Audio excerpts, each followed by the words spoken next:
So number 3 foam rolling exercise for patella maltracking sufferers is the kind of front of the quads.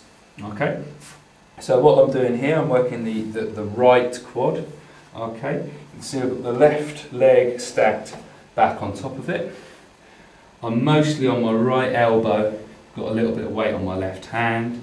Okay, some people might find that's too much pressure too early on, and so they might opt instead to go for 2 legs. You do need to be kind of careful of not allowing too much of an arch in the low back, so you need to kind of keep it fairly tight in the midsection. But luckily part 8 of this 8-part series covers how to do that. So I'll give you a few tips when you get through to part 8.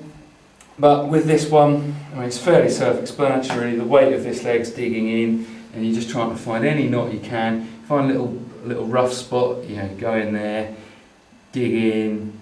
Okay, I can turn a little bit, so I can work slightly more on the inside. Okay, I can turn a little bit this way, so I'm working slightly more on the outside. Okay, and I can even intensify it by hooking the ankle with the other foot, and that just kind of puts that knee into a bit of a stretch, and it stretches those quads out a little bit, and then you can roll on the stretch muscles as well, so that just kind of changes it up a little bit, and you can kind of work a few different knots slightly differently that way. But you know, give it a go. So the 4th foam rolling exercise we're going to look at works on the inner thigh muscles, the adductors, and it's important to foam roll away knots in these muscles, because if these muscles become tight, it gets very hard to push the knees out during the squat exercises that we're going to cover in sections 6 and 7 of the series.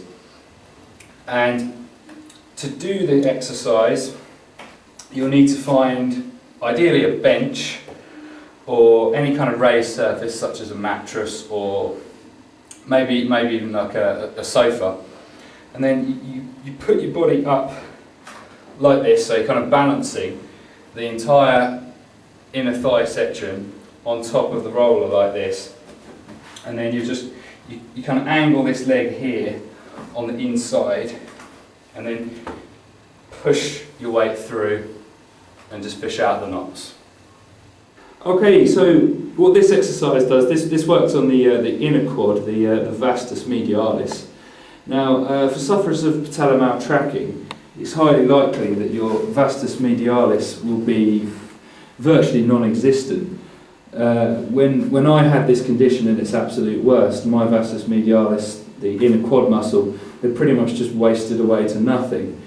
And that's because the movement imperfections that you do when you've developed this condition mean that the muscle isn't called on, the muscle is never used, and so it just wastes away. So I've put this exercise a little bit kind of lower down in priority, because it's not an exercise that will be kind of knotted up through overuse, but it's an exercise that will be useful because the muscle will be so weak that the few times where it is called into action, it will easily sort of knot up and get strained, because it will be so weak and such a small and underdeveloped muscle.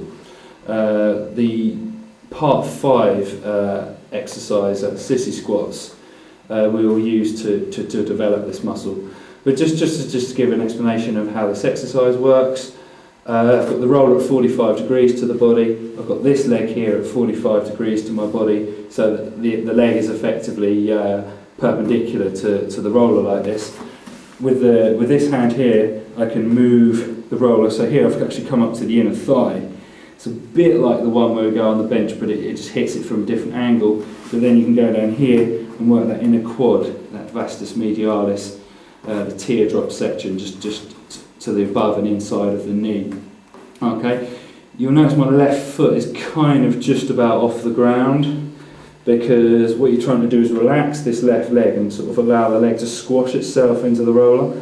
A lot of people struggle with that first up, and what they're trying to do is try and push the leg in. So they'll be trying to push it down, and then as soon as you start doing that, you stop relaxing, and the rolling stops working. Hi, so this next foam rolling exercise is to work on the glute medius muscle. Glute medius muscle isn't particularly big, but it can cause quite a bit of trouble. To find it on the roller, what you need to do is go above the hip bone bit that sticks out, the greater trochanter. You want to go just above that, and then you want to go just below the top of the pelvis, and then that whole kind of area there is the glute medius muscle, and then you can pinpoint it with the roller like this.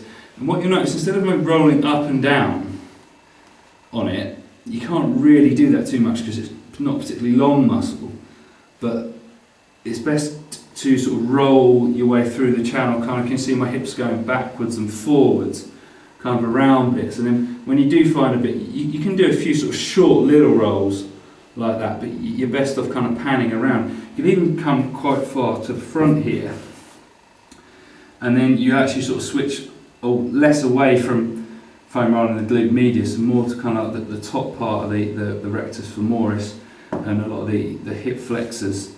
And this is quite a good one for releasing out tight hips.